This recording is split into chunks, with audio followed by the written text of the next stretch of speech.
पवित्र महीने रमजान के दौरान पाकिस्तान की अर्थव्यवस्था पर संकट और गहरा गया है। पहले से आर्थिक मुश्किलों से जूझ रहे पाकिस्तान के सामने अब ईंधन संकट और महंगाई की नई चुनौतियां खड़ी हो गई है।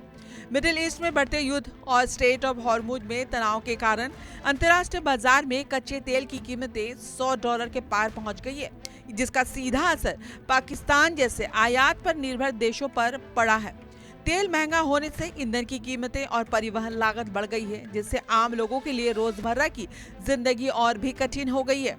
ईंधन बचाने के लिए प्रधानमंत्री शहबाज शरीफ की सरकार ने कई सख्त कदम उठाए हैं। सरकार ने देश भर के स्कूलों को 2 हफ्ते के लिए बंद करने का फैसला लिया है, ताकि परिवहन में इस्तेमाल होने वाले ईंधन की खपत कम की जा सके। इसके अलावा कॉलेज और विश्वविद्यालय की पढ़ाइयों को अस्थायी रूप से ऑनलाइन कर दिया गया है।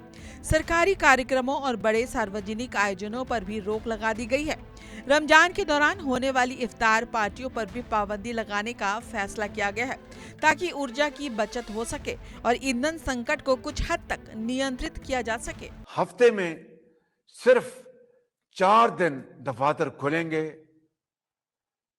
तेल की बचत के लिए हफ्ते में एक इजाफी छुट्टी दी जा रही है, मगर इसका इतलाक बैंकों पर नहीं होगा।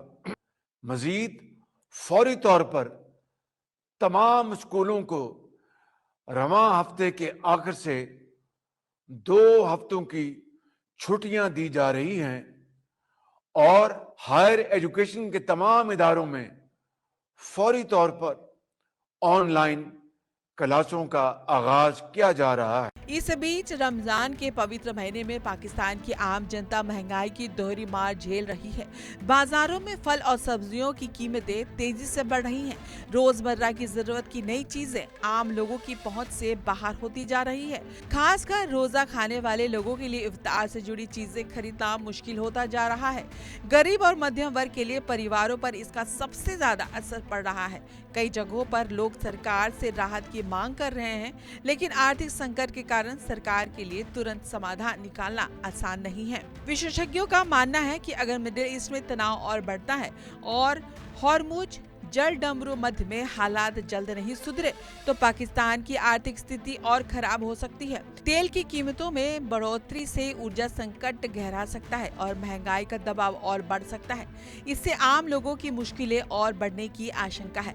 फिलहाल पाकिस्तान सरकार हालात को संभालने की कोशिश कर रही है, लेकिन वैश्विक हालात पर उसका ज्यादा नियंत्रण नहीं है। ऐसे में अंतर्राष्ट्रीय स्तर पर तनाव कम होना पाकिस्तान के लिए राहत की बड़ी उम्मीद बन सकता है। रमजान के महीने में पाकिस्तान की जनता महंगाई और ईंधन संकट की दोहरी मार झेल रही है। मिडिल ईस्ट में बढ़ते तनाव और हॉर्मुज जल डमरू मध्य में अनिश्चित हालात ने इस संकट को और गहरा कर दिया है और वैश्विक हालात जल्द नहीं सुधरे तो पाकिस्तान की कमजोर अर्थव्यवस्था पर इसका असर और भी गंभीर हो सकता है।